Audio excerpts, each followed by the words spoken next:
Hello everyone and welcome, it's Frozy back with another video on Crucible. Today we're going to be doing a Hunter Spotlight on Summer Lolana, the Pyromancer of this game. Summer Lolana is what I would consider the first frontline character that we'll be focusing on this series. Compared to Mendoza, who was our first entry in the Hunter Spotlights, she is very up close and personal and has a larger base health pool than him, and I'm fairly certain that there is a behind the scenes damage reduction for close range characters, as I feel she takes a lot less damage than him. Before we get started looking into her abilities, I want to bring up the fact that she has an overheat mechanic, which is essentially her passive.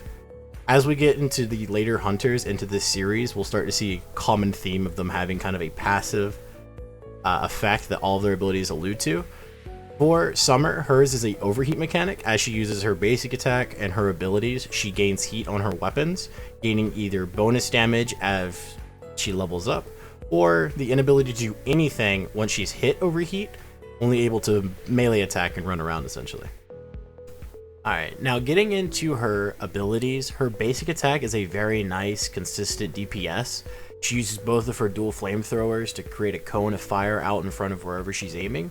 This ability doesn't do too much damage per hit, but it does hit almost 16 times a second, so you can very quickly burst down whoever is in front of you, or if you're farming monsters, she is very good at farming monsters. As for her right-click ability, she fires a fireball, which uses a little bit of her overheat mechanic. I think you can fire 2 to 3 of them max before you really overheat. It deals moderate damage. What's really important is that it applies a damage over time, and this is how you do a lot of damage to people while they're running around trying to avoid you, or vice versa. As for her movement ability, or her shift, she has her thrusters. This ability is very, very nice to use, and you can get a lot of really insane movement out of this ability. When you press this ability, she kind of fires her flamethrowers behind herself, launching herself into the air. This does quite a bit of her overheat, but as you're falling, you can press it again, and you can essentially chain several of these jumps back to back to back and move very, very far. And there is an upgrade perk we'll talk about later that even buffs this, making her deal damage upon impact. For her Q, she has Magma Spiral, which is a bread and butter type of skill for her. She basically jumps into the air and twirls around. I like to imagine she's listening to the music in her headphones. This creates giant pools of fire on the ground. You can even see the fireballs travel from her if you pay enough attention. And these deal decent damage over time. They last about 4.5-5 seconds, and generates quite a bit of heat. Usually you can only do this once or twice before you're overheated, but it does deal enough damage and provides vertical movement, so it's fairly safe to say you should use this in every fight you can, unless it's not really applicable. For her E, or her disengage, I would call this, she has what she calls the ignition spark. This ability basically clashes both of her flamethrowers together and creates a spark that knocks her and enemies away from each other, and can deflect certain projectiles if you take the upgrade perk at level 3. Now moving into her upgrade perks, just like last time with the Mendoza, I'm going to try to focus on them as they come up in level, and which ones I think are the best ones to take, and I'll kind of explain why I feel that way and why I feel like some of them aren't necessarily super useful. For starters, at level 1, she has the option of taking Flame Projectors. Simply increases her flamethrower range by 50%. I feel like this is a very, very useful level 1 upgrade to have, as it can kind of mitigate the very short range that flamethrowers do have, especially in the beginning.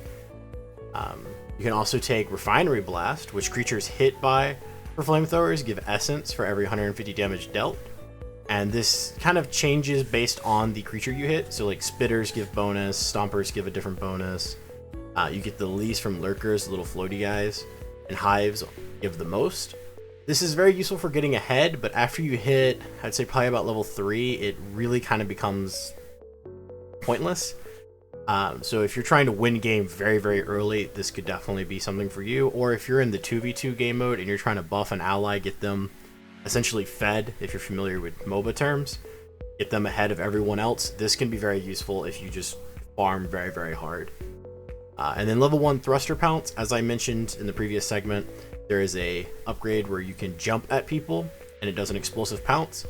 This is useful, but I usually don't ever find myself actively using it. I usually use my thrusters to either chase someone or escape or move around the map. and I'd rather have my range than a chance to do a little bit more explosive damage, since her Fireball and her Magma Spiral do more than enough damage to take down opponents. As for level 2, she can take Acetylene Torch, which essentially inflicts 40% more damage when you are above level 50% overheat. This is a given ability, there's no option on this, and even if there was an option, you would take this all the time. 40% more damage on her is insane if you remember that she hits 16 times a second, and getting above 50% overheat is super easy. You dash at someone, you Magma Spiral, you're already at 50%. You throw 2 Fireballs, you're already at like 60%. You can very easily inflict a lot of damage and then follow up while you're using your basic attacks with that 40% increased damage. Very powerful perk. If it was optional, you would take this every single time. As for her level 3 perks, you can get Incendiary Shot, which makes her Fireballs leave behind an AoE for 4 seconds. This is very useful in a lot of instances, especially if you do like Hive Takedown. You can throw Fireballs at the Hive Heart and no one can really stand inside of that to take it from your team.